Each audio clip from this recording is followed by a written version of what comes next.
The age of steam has gone, but the romance has remained as more and more steam locomotives are restored, and in so doing creating a nostalgia for times when travel was more an adventure than a chore.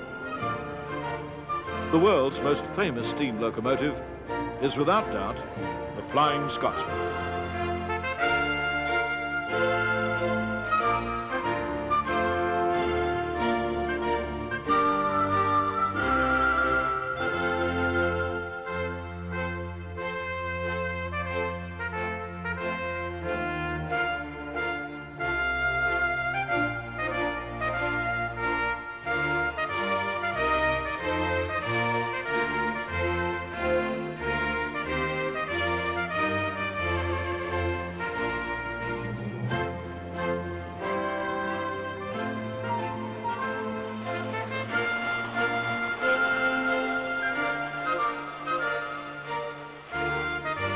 The locomotive's visit to Australia during the nation's bicentennial celebrations in 1988 has earned it the distinction of being the only steam engine to speed its way across 3 continents.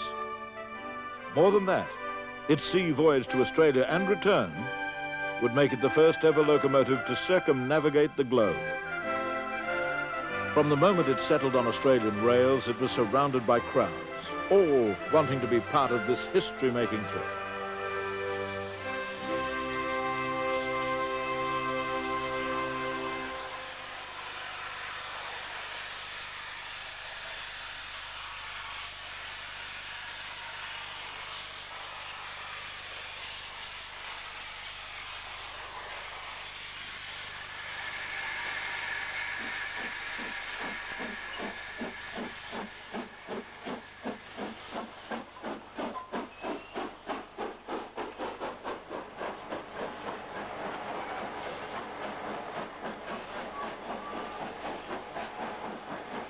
A full 6 months was allowed for the visit to Australia to permit every rail enthusiast in the country to see this most famous engine.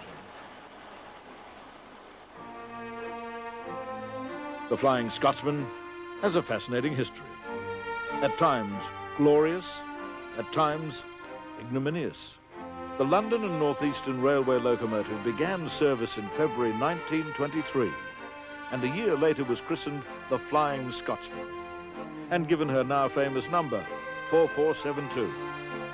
She was named after the train which regularly ran the trip through the north of England into Scotland. Throughout the 1920s, every morning at 10, the locomotive would leave King's Cross Station in central London for the express journey to Edinburgh. The most illustrious day in her long career undoubtedly occurred on November the 30th, 1934.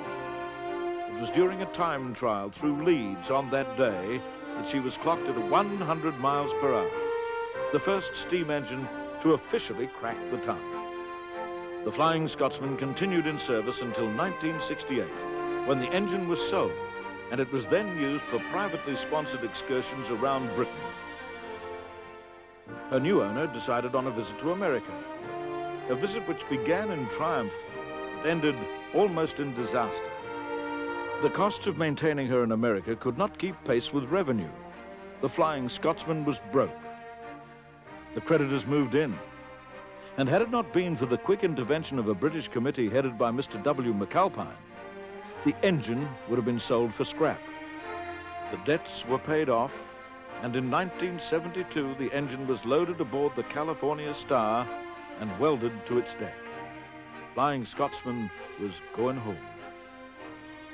Home she went, through the Panama Canal and across the wild Atlantic.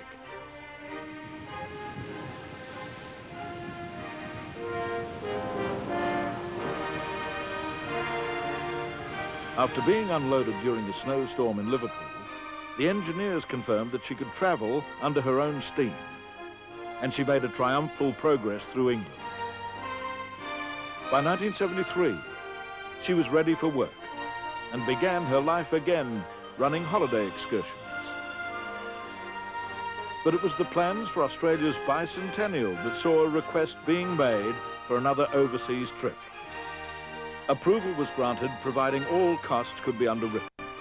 Money was raised in Australia, And the middle of 1988 saw Oststeam organizer Walter Stutchbury in England watching final preparations being made for the journey down under.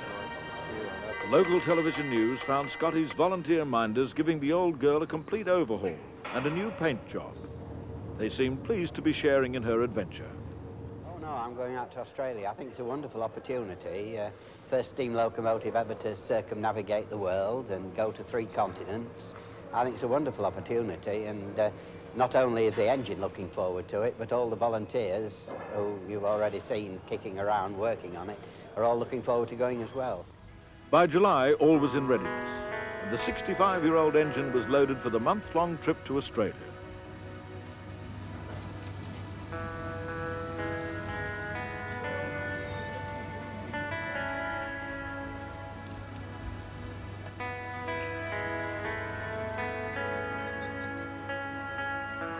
Well, I've lived with it so long that it's become part of the family, and I treat it as a friend, and it knows me every time I go along to see her, and yeah, one of my favourite girlfriends.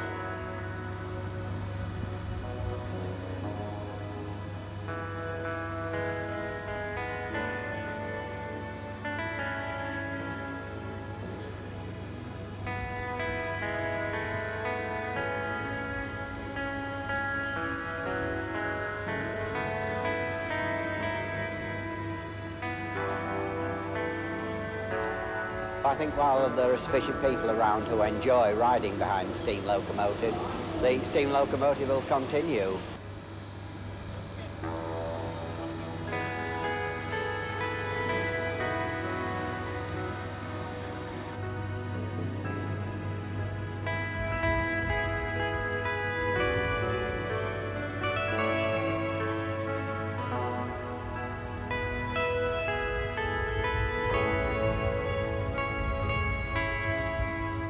I always think it's the nearest thing to a human being that mankind's ever made.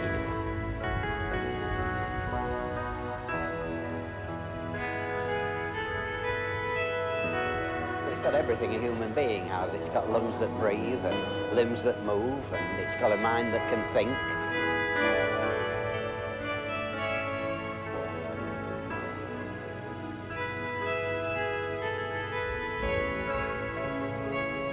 Most people have got an affection for them, and even youngsters who could never have travelled behind steam locomotives in their lives are now busy with them and enjoying working amongst them as an experience. Arrival of the Flying Scotsman in Sydney was unlike any other. The only crane in Australia with sufficient capacity to unload the huge loco was the Titan from the naval dockyard in Sydney, and it was an exacting operation. One wrong move could have seen 60 tons of British rail history plunging to the bottom of Sydney Harbour. The engine seemingly had suffered no ill effects from the long sea voyage, and once steamed up, it was ready and keen to explore the Australian countryside.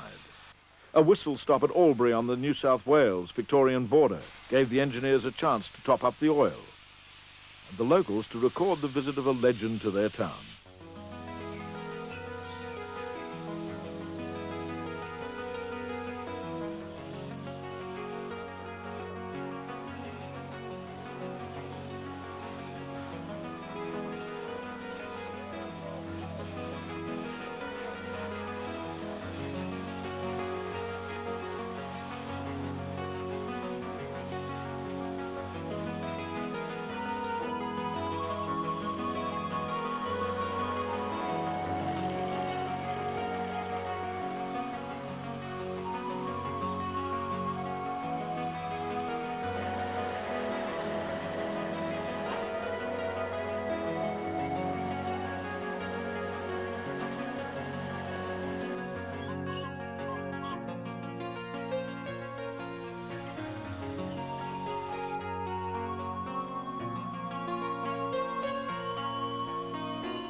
Pulling just a water tender and a couple of vans, the locomotive took off down the standard gauge track to Melbourne to begin its national tour.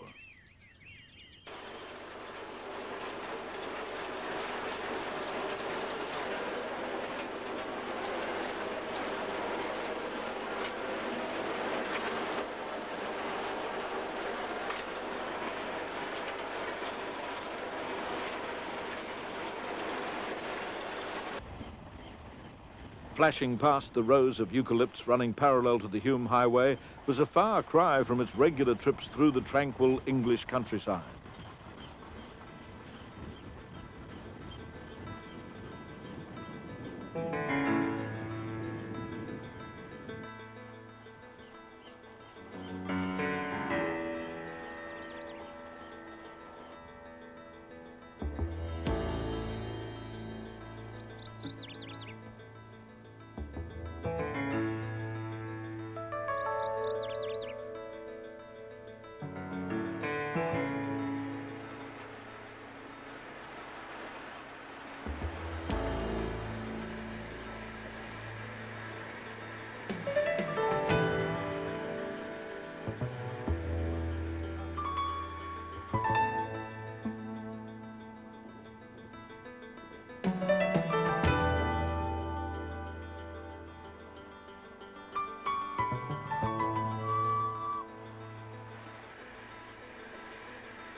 Once stabled among the diesel engines in Melbourne's South Dynon shed, a full lubrication and maintenance check.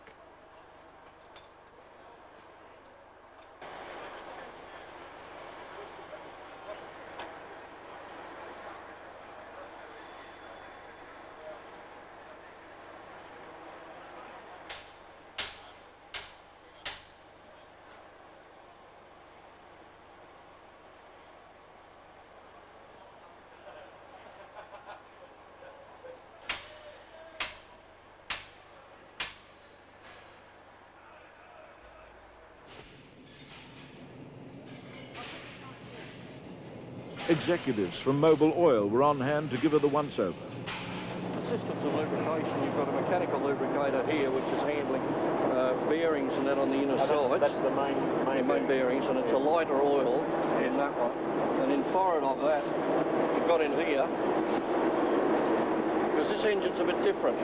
In the normal operation of locomotives out here in Australia now that are running, the majority of them run with a hydrostatic lubricator.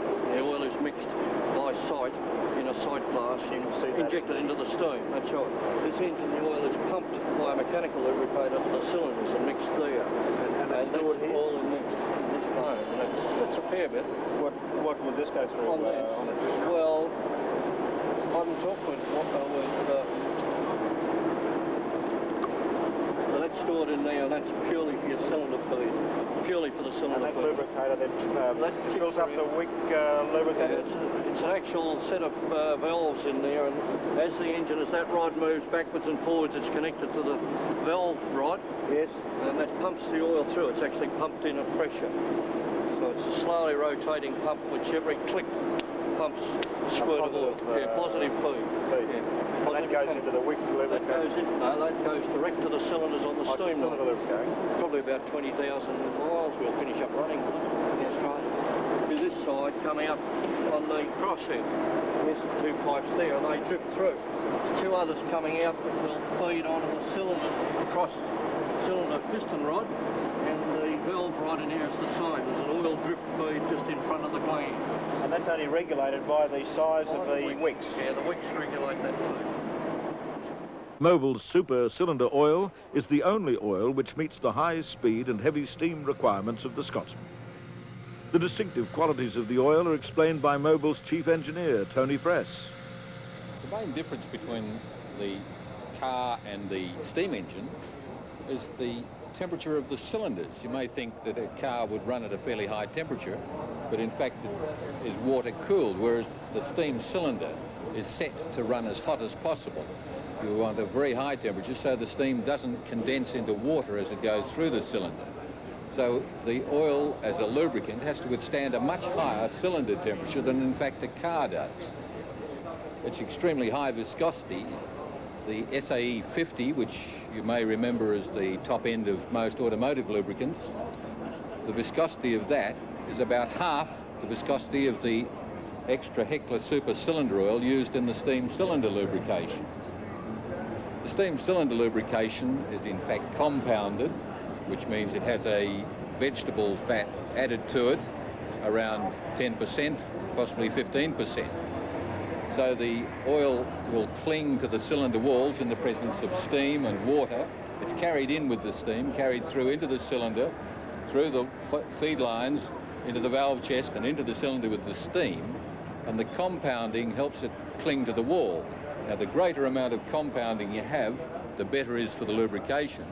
But in fact, this reduces the oxidation stability of the oil, and the oil will carbon up much faster, causing deposits on the piston cylinders, the piston walls, and the valve chest, valve gear, and so on. So there's a very careful balance that has to be struck. But again, you have a slight benefit in that the steam system has a separate lubricant for the big end bearings on the locomotive, compared to a car where you have one lubricant that has to do the whole job. Now, another interesting thing is the big end bearings on the locomotive are lubricated with a lighter oil than the steam cylinder oil. They each have their own reservoir, which is sealed with a cork. The oil is poured in, and then the cork placed in on top of it to keep the dirt out. There's a slight non-return valve effect in the cork to allow air breathing as the oil is drained down through into the bearings. While the loco is stabled in the Melbourne yards, for Victorian rail employees, there's the chance to have a photograph to show their grandchildren. The Flying Scotsman's first scheduled public appearance is to coincide with the open day at Melbourne's Spencer Street Station to celebrate Oz Team 88.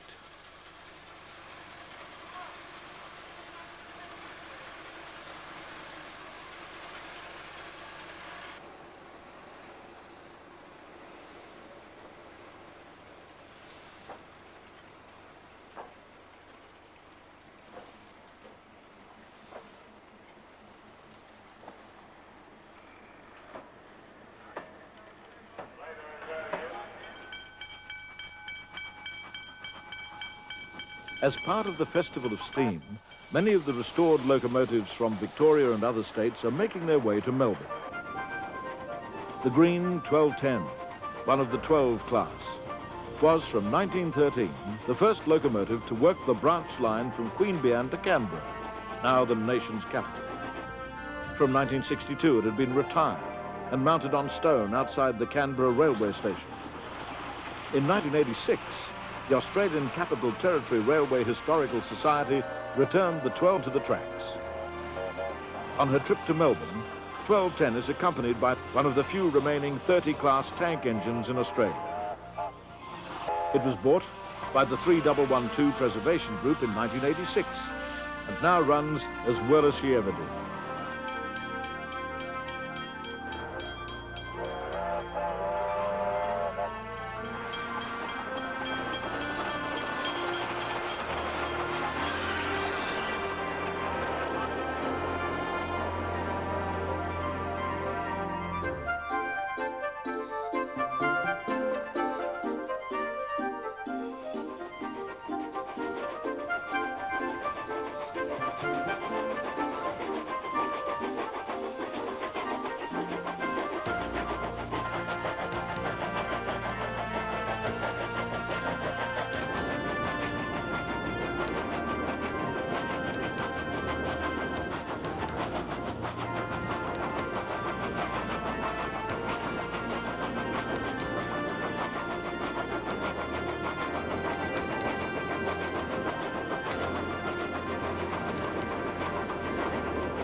The two New South Wales visiting locomotives are met near the border and accompanied to Melbourne by the Victorian J-Class 515 with its distinctive red smoke-deflecting plates. The 515 is probably the most recent Victorian engine to be restored and only resumed service in 1988.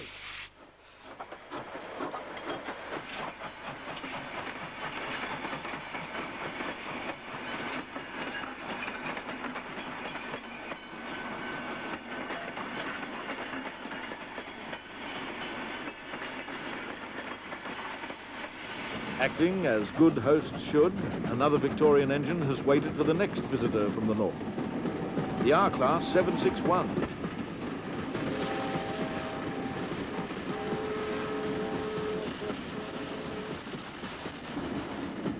It wasn't long before her charge arrived to be accompanied to Melbourne on the parallel standard gauge track. The huge 38 class 3801 is probably the best known loco in Australia.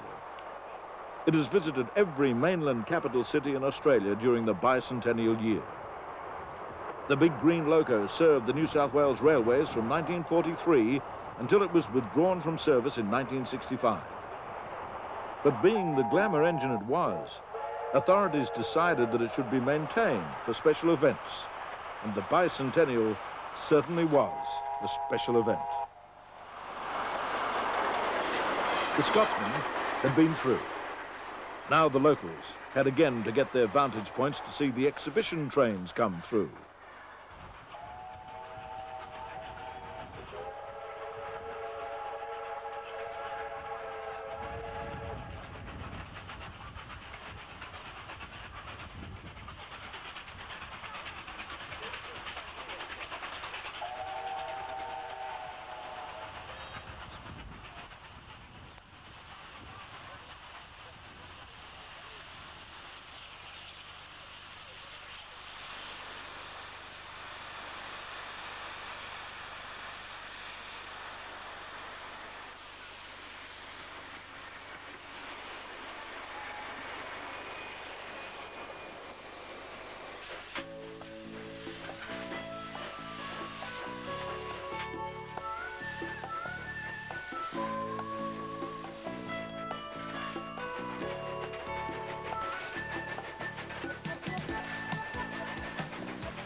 Australian rail enthusiasts take delight in restoring the old steam locomotives.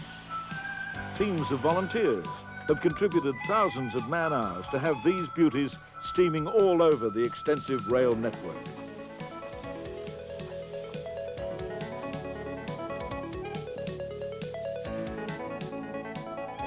Finally, all are assembled at Spencer Street for the open day. The road around the station is closed to traffic, and 100,000 people cram the concourses to see Scotty and the rest of the restored locos. Steam is alive. After a day of rest, the Flying Scotsman is now ready to perform the task for which she has been brought the 18,000 kilometres. She's ready to start pulling the trains. From now, for the next 6 months, in every state of Australia, the Flying Scotsman will pull train after train of well-wishers. This journey is from Melbourne to Seymour and return. Like every trip the train will make, it is booked out.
The steam train lovers can always be identified. They normally carry 2 cameras, and during the journey they wear protective goggles. That way they can lean out of the window and not have their eyes clogged by smoke and grit. On the footplate, the Scotsman operates at a boiler pressure of 210 pounds per cubic inch for a full head of steam. The fireman needs to shovel around a ton of coal every hour to maintain that pressure.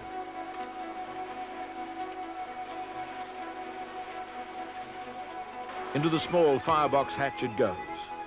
To open the whole hatch would create a heat so intense that the crew would be unable to stay in the cabin.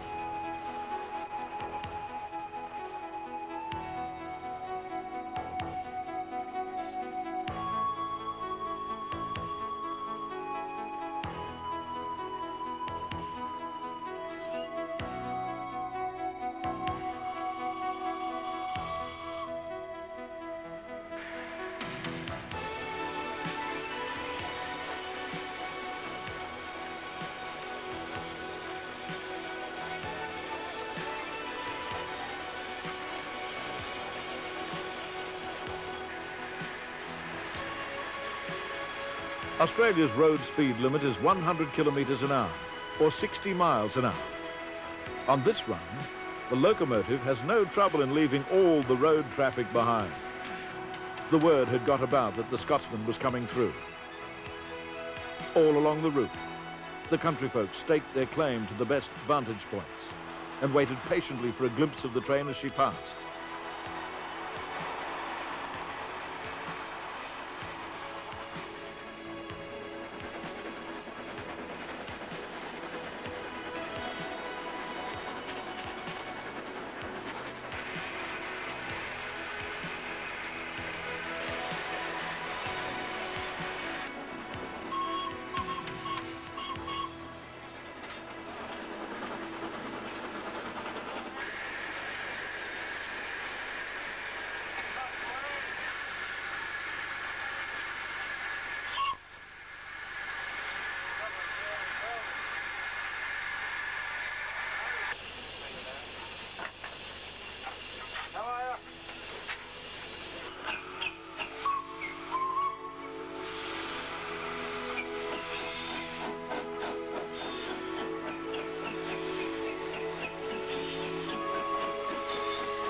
Once into Seymour, a ride on the turntable to face it in the right direction for the return trip to Melbourne.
I suppose if you lose a cork, mate, you've got to drink a bottle of scotch to get another cork. Just borrow one of your laps. Or do you put a new cork in each day? Only if we get so many hours.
you've been on the job or not?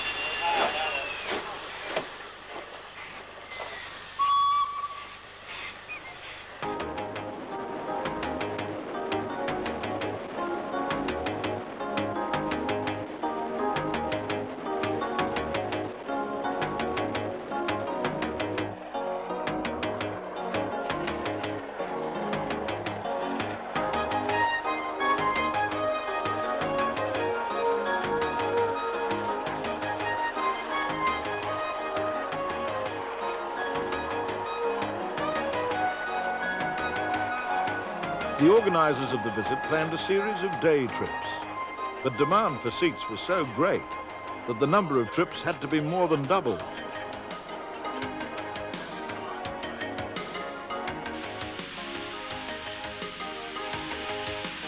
While most of the Australian steam locomotives are two-cylinder, the Scotsman's real claim to fame for the enthusiasts is that she has 3 cylinders, the third positioned between the other 2, with a large driving crank inside the main driving wheels.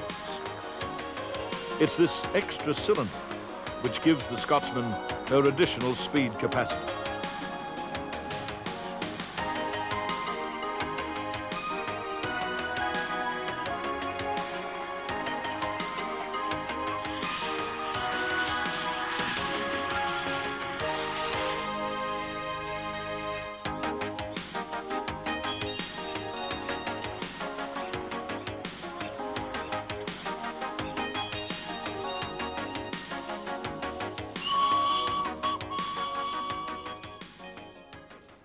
Problem where the ship... Back in Melbourne, a special visit from Bill McAlpine and a chance to catch up on the locomotive's adventures. With a tug, so it's quite interesting to see it sailing around the corner of the pier aboard the Tring. For 6 months, the Flying Scotsman visits every mainland capital, from Brisbane in the north, right across the Nullarbor Plain to Perth in the west. It's a journey no other engine would attempt. But for the Flying Scotsman, LNER number 4472. It's just a way of continuing to write itself into the history books as the world's most famous steam locomotive.